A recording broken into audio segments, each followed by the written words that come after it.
বনলতা সেন, জীবনানন্দ দাশ।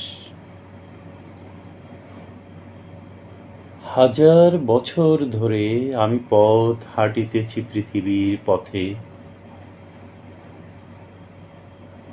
সিংহল সমুদ্র থেকে নিশীথের অন্ধকারে মালয় সাগরে।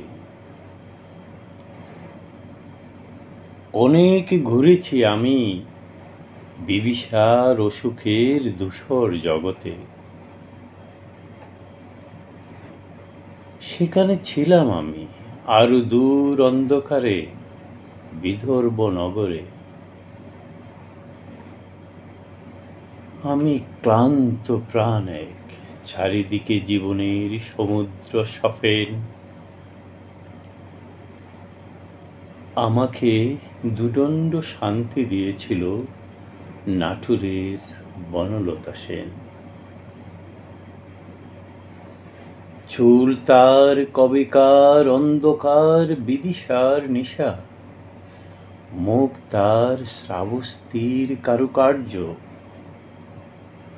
অতি দূর সমুদ্রের পরে হাল ভেঙে যে নাবিক হারিয়েছে দিশা।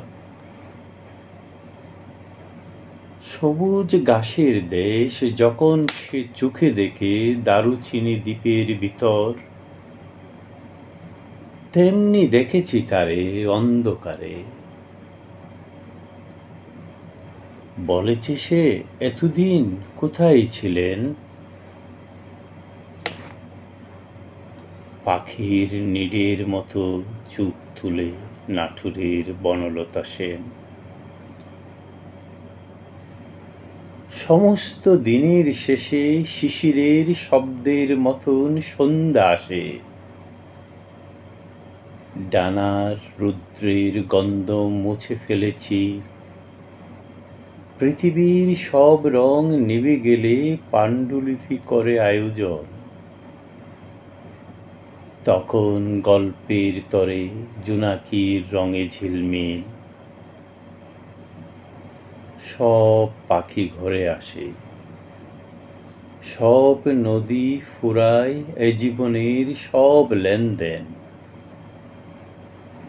থাকে শুধু অন্ধকার, মুখোমুখি বসিবার বনলতা সেন।